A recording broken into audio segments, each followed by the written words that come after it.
The Fox X-Men franchise comes to a close with this release on 4K Ultra HD Blu-ray.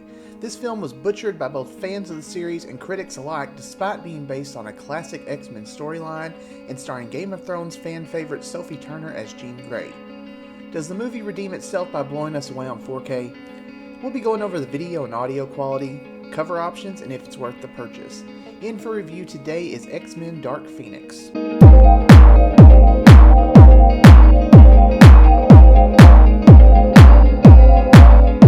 Like and subscribe for daily content. I've been a fan of Marvel's X-Men since I was 10 years old after discovering the animated series. I've watched every single X-Men release multiple times and honestly liked most of them. Yes, even The Last Stand I didn't think was as awful as some other movies.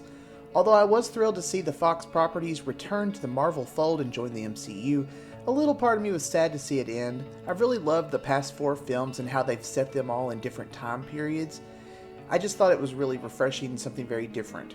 The DarkPhoenix saga has been one of my favorite storylines, again, ever since I saw it on the animated series, and Jean Grey is possibly my favorite X-Men, so I had high hopes for this movie, especially knowing it was going to close out the franchise, but then it kept getting delayed and the reviews were just awful, but I still held out hope until I actually saw it.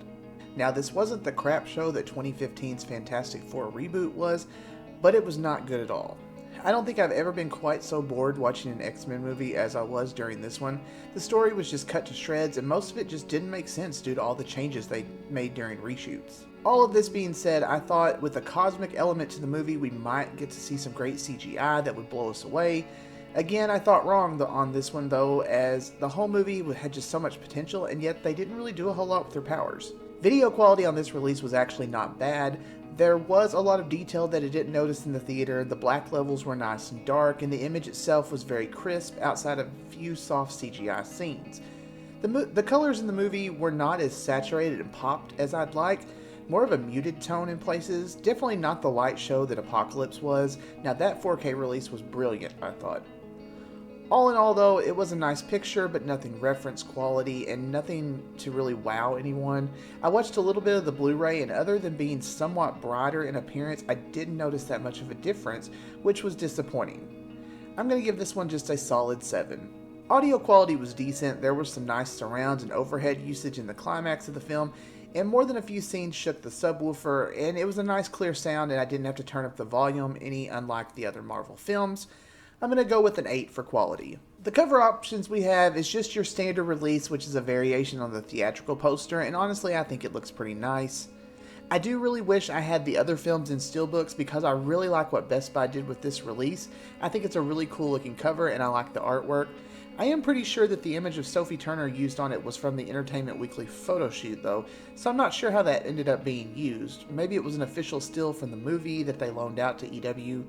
I'm not really sure. Now overall, I honestly don't think this is a day one pickup. It's pretty average, and I have no doubt it'll be on sale very soon as Fox is going to try and sell the crap out of it to try and get a little bit of their money back after it bombed at the box office so badly. I say give it a month and it's going to be in the $20 range, and I fully expect this one to be a doorbuster on Black Friday and be somewhere from $10 to $15. Go ahead and rent it if you're wanting to see the film, but wait to buy it, I think. I honestly just didn't feel like this movie had as much rewatchability as the other films did, but that's just my opinion.